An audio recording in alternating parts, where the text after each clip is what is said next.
Brem Review presenting Foxter and Max. Hairibu movie sina aikoi du ning libasi yamna pangba angang macha amana robot tagi onba hui ma thengnaki adubu hairibu hui si mahanga thengnerubadagi maki punsida kari ahongba lakhibuno haibasi film asi yengminer khaminarasi. Foxter and Max hairiba movie sina hokpade khoida Max korobunu pa macha ma khoi du holei matam asida Max ki mamana Max ki manakta laktuna sumna hairami nang na hujik baba tum bauga tribisi karigino school chapra thengle hairami adubu Max no maki mamada sumna hairami ima karmanu mita aikoi yomasida aina yamna pamjaba hoyedu logidrubuna hairami adubu Max ki mamanadi mongona sumna hairami nasagi ka fawa fadana lo sebangam dabanangna karigi hui loidrubuno aikoi yomasida hui loiba yaro hairanglami masing matungda Max na maki school asi yogduna class atre sanglako matam mustadi mangonda matam punamakta khanaba hoba dil haribu nupa macha asina maki makhong sim sinaduna Max asibudi laimai tu halami nakala moromdana mo Alex hain khangnaba yamna forward scientist nupi su holei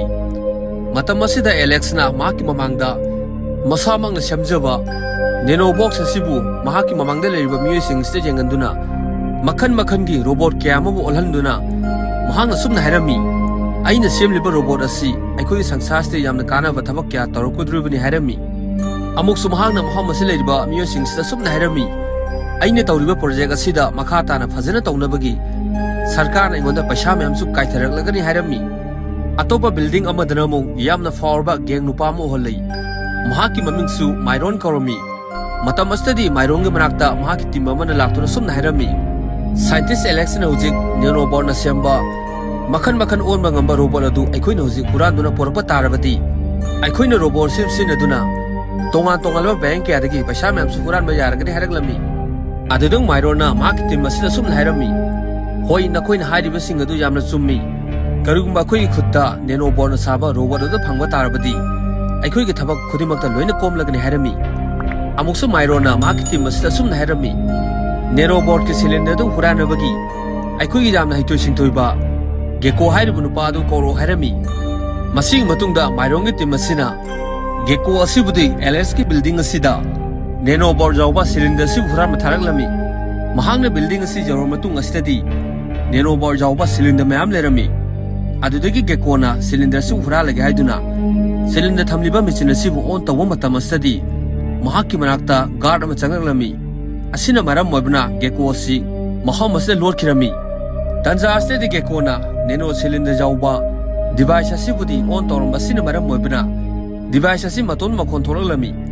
masina maram moibna Muhammad se leiba gar asina loine khanglami Muhammad se kanaguma miyo ama lagle haina adudagi mu gecko na mahak maraka changsilakle bu gar asibudi Muhammad se furam duna neno board jawba cylinder sibudi Muhammad se puduna kan chentholaklami adubu Muhammad se leiba guard myam sing asinadi gecko su far gaino tanaraglami nakala moromdaru Max na ayuk nungthing matamda mahagna phalangda laijekun leiba Muhammad si jorlami aduga Max na leriba thong asig mathaktana gecko hairubu nupa asina mahak phawla liba guard aniga akarmongda fight thongnarami makhoi sing asina Muhammad sida fight thongnaba sina maram moibna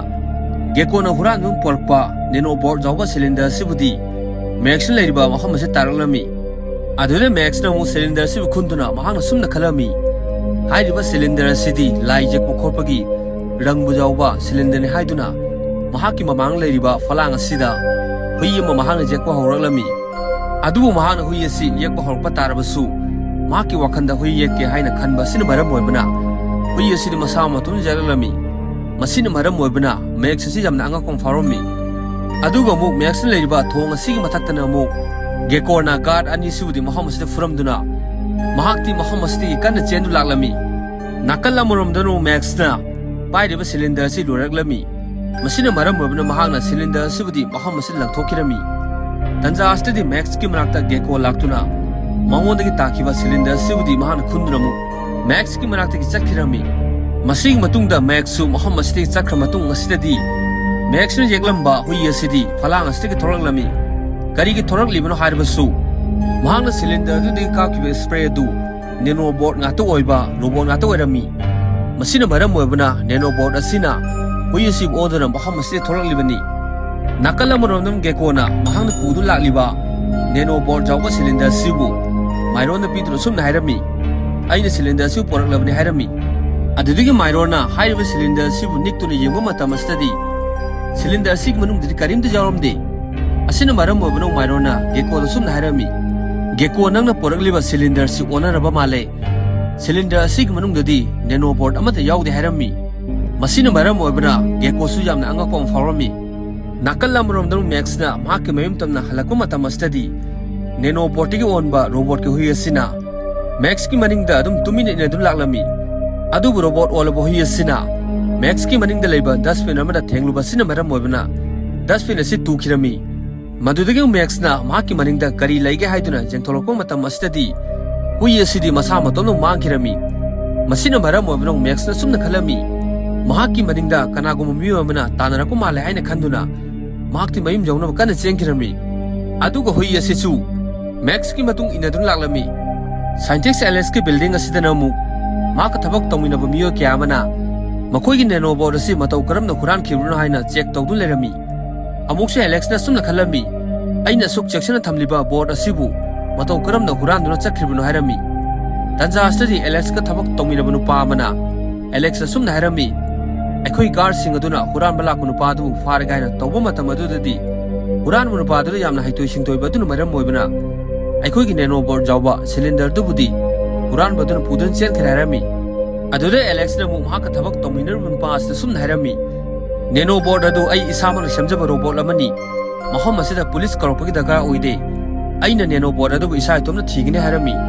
mathangge udam ge kona Max hairi bunu pamasa aduna lai yektu lahuba Muhammadu da Max hairi bunu pamasa su thibulakami adu Max ti Muhammad si leramde matamasung ge kona loine khangmangalami Max ne jeki hui asidi phalang asidi magdun chakre masina takpadi Max hairi bunu pamasa aduna aina huradu lakpa neno board aduna hui adu yektuna hui adu mahaka loine chakraba male haina khalami nakal amorom Max na school tamna lakko matamastadi mahaki matung damu robot olaba hui asina masak mangno laklami adude Max na mahaki school si yor matung study mangonda matam puna magta khanaba hoba dil haribun pa masa asiga atopo nupa ani ga loinana Max ki bag manung jawriba lyric sing asi loin hedoklami adubu Max ti karimba tawba ngamdraduna mahaki lemaida tadun leriba lyric sing asi mathang khungar ba holaklami tanja study Max ki mamanga tadun leriba mahaki compass asi masa maton paikalaklami asina maram moibna Max asi yamna angakong forami masig matungda Max ki compass asina mangonda khanaba horomba delgi makota palami adue delgi te masina yamna sarduna Max asi bu furagaina lakoma tam astadi Max ki maningda robot ondu lakiba hoyasina mak sakta masiu mangduna Max asi de control togduna Max ta khanaba horagliba delgi te masidi mahangna duki matik furami tanja astadi Max ki nakanda Sonia hari bun pi masa asina Max na tawlba sing asi ubada mahangna Max asi bu nuksiba amadi phawrolami madugus matakta Max na mamangdagi hana Sonia hari bun pi masa asi bu nuksidun lakpoirami scientist Alex ki building asidana mu Alex na kariguma device mo semduna makoi office ki makok ki miyo asida sum hairami aina semliba device asi sinarduna mangkhraba neno board adubu line thigidrubni hairami nakal amoromdo Max na Larik joma dukalam na changtuna karigma posa mo laira gaina torami mata mastadi neno board on ba hoye sibudi mahaki maningda inadun laklami adubu Max na di karimda khanglamde adudagi Max na mo color jawba box mo thagatuna mahaki pikhaw dagi paisa jawbra yengma mata mastadi mahaki pikhaw dagi paisa amata jawramde mata mastadi dukan famli bu nupa asina sak yamna takatuna Max ta sumna haireklami nangna pot thangalibudu nangi nafamdu paisa bu jawbra pot laina ba hairami nupa asi wise tabadamu robot onu lere hui asina nupa asi laman khumninglami masina maram oibna dukal asida yamnu leriba bol macha macha kya amabu nupa asi mamanga tahanduna nupa asi maham asida tuhalami masiga matungda Max ti maham asti kan senkhirami nakal amorondum scientist Alex na gari mu thauduna mahaki makraba neno bol asi uthiba lakuma tamastadi mahaki singnena sida yamna nak moham amada neno bol asi lere haiduna khanglami asina maram moibnong scientist Alex na Max na changlamba book store si laklami amuksa Alex na lyric joliba nupa asta sumna hairami nangi dukan asida theliba CCTV gi footage ase amukta yangjage hairami Adubu nupasnadi Alex asumna haraklami nang nagi dukana theliba CCTV footage si yengi haribasi nang police la nang police oba tarbadi ayu fana bagi warren jawpura warren jaw da tarbadi nang Muhammad sing yamna thuna chakro harami adubu nupasna Alex asumna haiba tarbasu Alex yamna forwa scientist nupi ama obina maki mukuta siriba gari siu sinaduna CCTV manung jawra video sing seman scale dogduna loina putun sakirami Gahak ler matung no Max na mahang na falang da hui je amba Muhammad si jawra lami mata mastadi mahang ni yalam hui si falang si leramde masina maram moibina mahak yam na ngaklami adubu mahaki mamangda robot hui sin songthor lami masina maram moibina Max si yam na kiraduna lamai tu kirami amuksu robot on hui sina wa ngang duna Max sum na harak lami nang yam na kiraba male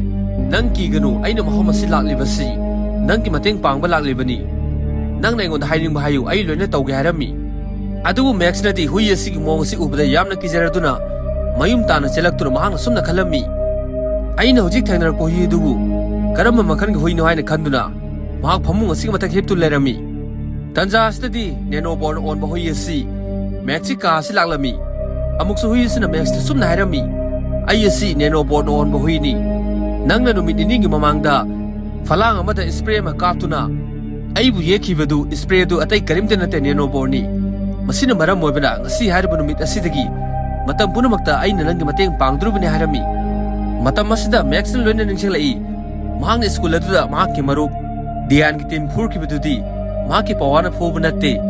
hui asig mateng na phobuni habsi khanglami amuksu Max na hui asida sumna harami ai hokjiti matha yamna sare nangna maram moibana aina aigi marup sing adu furami adubu marup sing aduna ai asi amuk thengnaba tarabadi makoina ai asibu lemna amada thararo harami masigi matungda Max na mahaki computer sibu on tawtuna yengmu matam study makoi gi straight asida yamna sawba drawing competition ama tawdori adubu drawing competition asida makok taba miyo sing adubudi school amada drawing jek ko tambagi free the seat fangani hani irami masina maram obna Max sumna khalami aisu drawing competition asida yawraga haina adugu musumana sumna khalami drawing competition asida di afa satra kama lakani adubu aidi karimda haibuzunati aidi mai pakpa ngamlo haina sumana sumna khalami nakal amarom daron Alex na dukala dudagi scan tawduna porakhiba CCTV footage atu yengmu matamastadi mahaki neno board asina hojik kariumak thabak khara tawdun leiri habsi khanglami adugo nakal amarom daron Max ka sida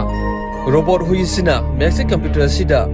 drawing competition ni side sida tonga lawa drawing kyamu mahak upload tawrami mahan kari ka sumna tawribano haribasu Max na drawing competition chatpada Max ki mateng pangnabagi mahak na sumna tawboirami nakal amarom darsum gekona mahaki cylinder mangkhriba Muhammad si laktuna Muhammad si leriba miyo sing sida sumna hairami photo si yawriba angang asi nakoi khangbra aingon dokta hairo hairami adu Muhammad si leriba angang sing asina sumna hairaglami nang na ekoi uliba photo si ekoi kanano khangde hairami masina maram obna geko si mathajam na sarami aina huralakpa neno board adu hojik kadaita lerangani haina nongala matungda robot huyasina Max ta sumna hairami aigi sakta masi tongan on mangami masina maram moibana ai asi aseng hui oina olaga haiduna robot hui asina aseng hui mo laglami masing matungda Max na AI hui asibudi pak amanda pudu laglami matambaste hui asina Max ta wa puang ngangdu lerami adu Max ta hui asita sumna hairami nangna Muhammad sita wayam na nganganu nangna wayam na nganglabadi Muhammad si leriba miyo sing asina khangduna nang si robot na haiduna puduna chakragani haraglami Max ki wahis tara matung asina hui asina earbud amabu Max ta piduna sumna hairami aikoi ni headphone asig mateng chinaduna wari sana se hairami tanja stadi Max na jamna nungsi jabanupi Sonia haribunupi asi Max ki manaka laktuna Max ta sumna hairami hui asi yamna nungsi hui asi maming kari kauge hairami aduri Max ta mu Sonia ta sumna hairami hui asi ki maming Foxter kauge hairami matamastang Sonia ki marup ani na mo Sonia ta karoktuna sumna hairami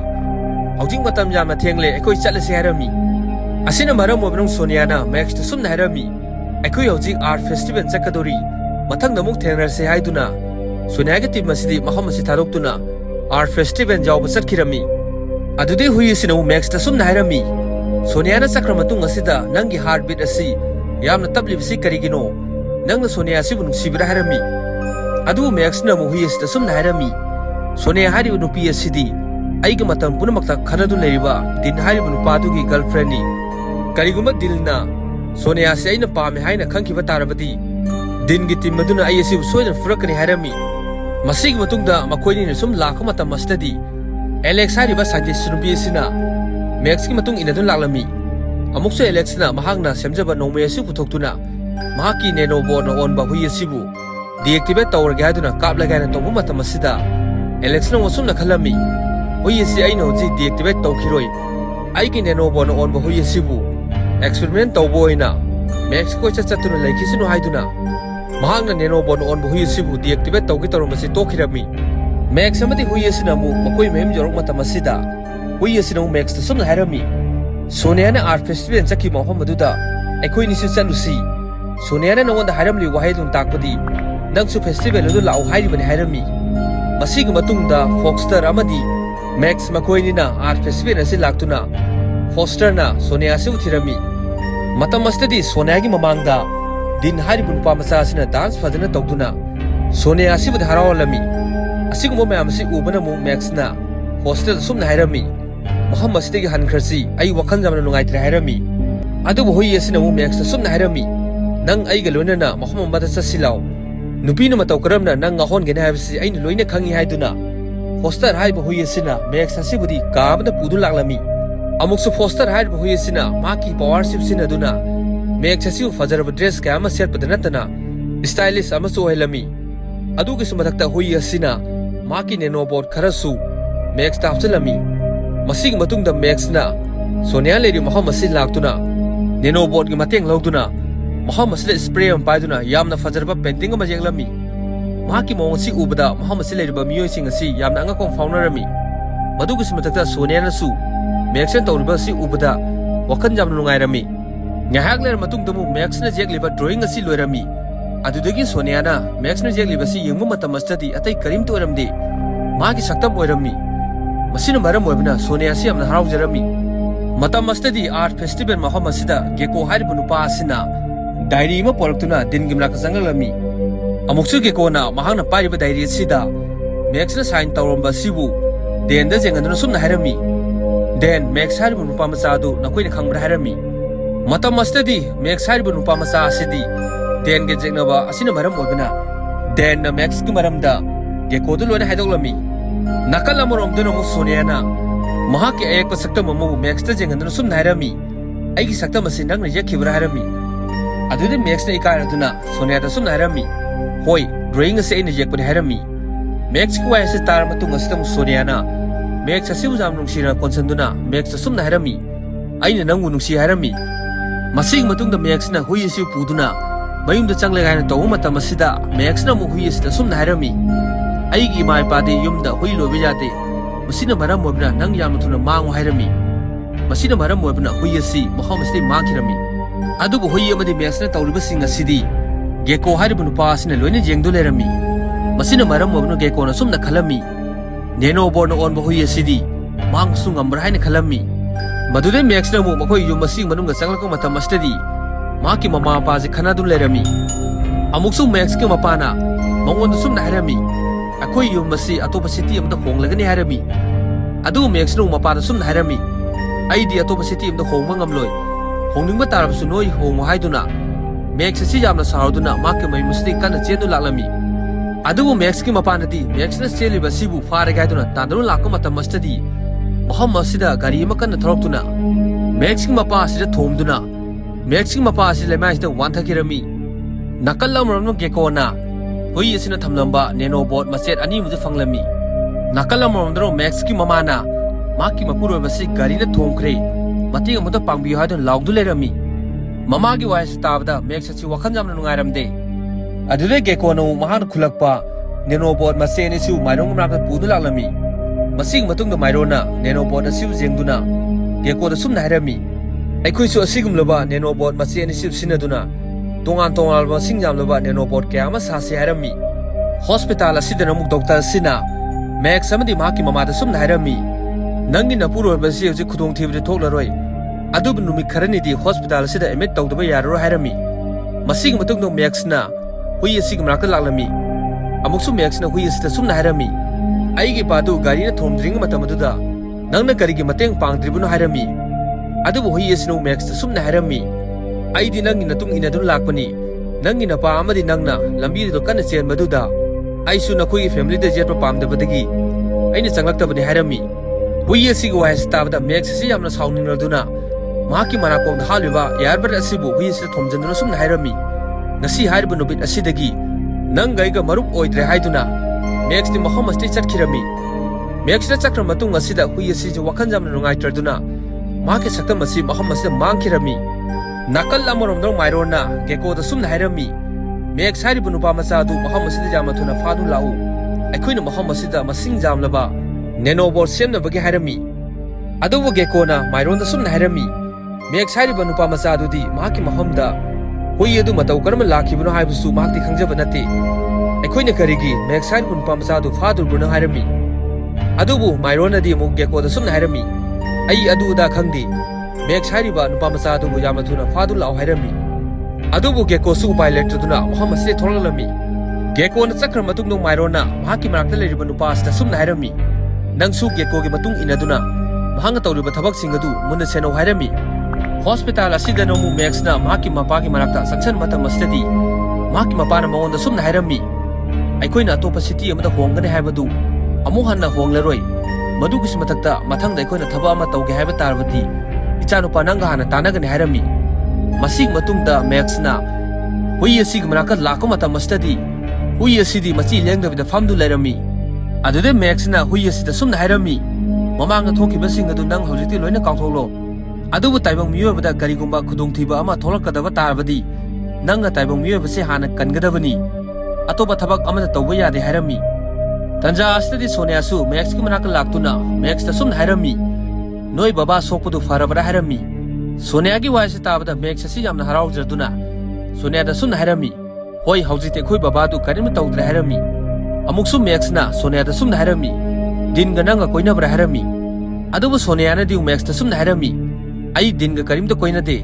mathong mang khangdaba miyo ke amana ai ga din ga koina haiduna question santokli bani hairami. Tanja astadi makhoi ani mamangda car angang mathobu nupa amana gari amu khamjalami. Masina maram mabno Max na nupa asta sumna hairami. Nangna hospital sigi mamangda gari khamli basi gari gumba ambulance lakpa tarade farak tagani. Gari si atopa jaga amadamda khamu hairami. Adubu nupa asinadi Max na hairi waisi tadavida makti hospital sigi manung changkhirami. Tanja asitang Foxter hairibu huisina Sonia asina Max da amu hena nuksiba faunabagi Foxter si gari asigi manung changkhirami. Amuksu Foxter na mahaki yarbad asibu Max ki manakong dapchalami. Masig matungda Foxter na Max ta sumna hairami. Gari asig manungda Sonia asib tonganduna koiba chalusi hairami. Matam asitang Max na sumna khalami. Gari asig manungda Foxter si yawba tarabadi aisu loina tawba ngamlagani haiduna gari asig manungda Sonia asib tonganduna Max na gari su thawdu laklami. Max na chakra matung asida geko amadi geko ga thabak tamino nupa asina Max ki gari sing matung inadu laklami. Aduga Alex na zu Max ki maningda atopa miyo anina inakre haiduna Max asibu kannabagi mahaki gari si thawdu laklami. Makoina gari sim thawdu lakma matam asida Alex na Max ki maningda gari thawlu nupa asigi gari number plate si yengmu matam asida loina khamangalami. Max bu tanaribu nupa asidi jail dagi nathoktu lakiba gunda amani habsi mahana khanglami. Masina maram obana Max asi khudongthiba tagadru haiduna mahaki nomai asidagi nupa asi khudongthiba thonabagi magnetic wave kapthokpa matam astadi mahana kaliba nomai em asi soibadagi magnetic wave asina maram obana gecko gi bike asi longchalami. Madugi matakta Max na thoriba gari asi lambi asi mataida khamlami. Madudagi Max na muk Sonia da sumna hairami. Nang karim da soktaba natra hairami. Aduda Sonia no Max ta sumna haraglami. Hoi karim da sokta hairami. Masig matung do Max na mahaki maningda tongdu leiriba Foxter hariba huis ta sumna hairami. Nang gari fawa fajana thawba ngamdarba hairami. Max ki waisa tabada Sonia si yamna pakhaladuna Max ta sumna hairami. Nang na wari sanaribasi kana wari sanaribano hairami. Tanja astadi ego hairiba jamna fatraba nupa asina police ama saduna Max ki manakta laklami. Amuksu Max ta sumna hairami. Ai asi police officer amani nakoi ni si khudongthiba tadanaba aina nakoi naimda thembiga haiduna maki gari staff chanduna pudun sakhirami. Masig matung dong Alex na maki nano robot asig manakta laklami. Amuksu nano robot asina Alex ta sumna hairami. Nang na ay asibu sembibani. Hawjik jamna tuna Max ki manaka satuna. Max asibu amukta kallusi harami. Amuksu hui asina Alex ta sumna harami. Hawjik fawbuda Max ki manakongda. Aini earbud ama hakibani. Earbud adug mateng sinaduna. Maki location aikhoini na khawma ngamgani harami. Nakal amromda sumu u amagi maromda gekona lumduna. Jio na tawriba thabak sing asi bahang loine jengduna sumna khalami. Ai itomna chatuna Max amadi Sonia hariba nupi macha asibu aini kalluge haina khalami. Nakal amromda mairona Max ta sumna harami. Nangi nanakta leiba neno robot adu karai de lehoge harami. Adubu Max na ji machin sizinaduna Mairon da sumna harami. Neno robot adu di hospital da lehobadi harami. Adubu Mairon na di Max na hariba se chingnaraduna Max amadi Sonia asibudi makoigi polang asing manungda fajalami. Matamasno igona Max ki mana jawriba earbud asi urami. Masina maram obana Max ki mana jawriba earbud asi buzu mahang loromi. Madude igona loina taba ngamlami. Alex amadi neno born on ba hui asina wari sanaribasi makoi manaka laglab sikhanglami. Masing matungda hui asina mahaki sakta masibu mangduna Mairona leriba ka asi changlami. Adubu iona haribu nupa asina di makoi building asing mapanda car asing manung tongdu leriba scientist Alex pudi farami. Masing matungda iona Alex asibu makoi ki building asing manungda udun laka matamastadi mahaki mamangda mo hui asi tholalami. Asina maram omna iona mahaki guard sing sa sumna harami. Robot asi jamna thuna phaw harami. Adubu robot asina di mahaki sakta masing mangduna mahaki mamang leriba guard sing asi atupandik furami. Madugi simatakta guard sing asibudi Max leriba polang asing manunga fajanduna Max amadi Sonia asibudi thadolami. Masing matungda Max ki team asi maham astig sel lagaina tawu matamastadi Mairol haribu nupa asina glass ki tube bom logduna neno board asibudi maham asida fajan kirami. Masina maram oibana Max ki team asidi maham asi chenmanglamde amuksu Mairol haribu nupa asina Sonia asiu faduna building asing mathakta ki thadara gaina torami. Masina maram oibana Alex na Mairol da sumna harami. Oi nang na haibasing do ai loina yarage harami. Masing matungda Gecko amade Alex makoinina asumna wari sanarami. Aikhoinina manung asi changla matung asida plan tawduna neno robot hui asibu thadoksi harami. Amuksu scientist Alex na Mairon da sumna harami. Nang na neno bot asibu kari sema pamlibuno aingon namta hairo harami. Madudeng Mairon na mu Alex da sumna harami. Robot asi jamna kallaba sakti leba posa mu olalu harami. Masing matungno Alex na hui asibu yamna sakti leraba posa mu olan gaina tawring matamastadi Gecko na maham mastegi cylinder thagatuna makoi system asi noina thugairami. Masina maram oibana hui asidi maham asi chentholaglami.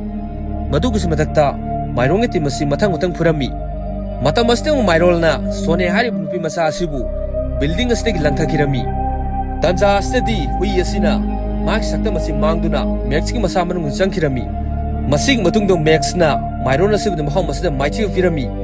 Amuksu Max na building astegi kana chongthaduna Sonia asibudi kandu laglami. Film asigi losilakkuda mu Alex na maki robot asibudi tube asing manungda loina mangandun changakirami. Amuksu Alex na Gecko da sumna harami. Nang aigi guard oiro harami. Aduga Max ki mayum asida namu maki mayum asida chithi ma laglami. Aduda Max na chithi sibu hangtokduna yengu matam astadi mahana yaukiba drawing competition adu fast tare haiduna tharakpo irami. Madugi simadakta Max ki mama amfana mangonda yamna fajaraba gift ma pirami. Sinasi ulaga movie asi garo barami. Mayana movie sim nungai biraba tarabadi. Channel asibu sungsodona subscribe tawiramu.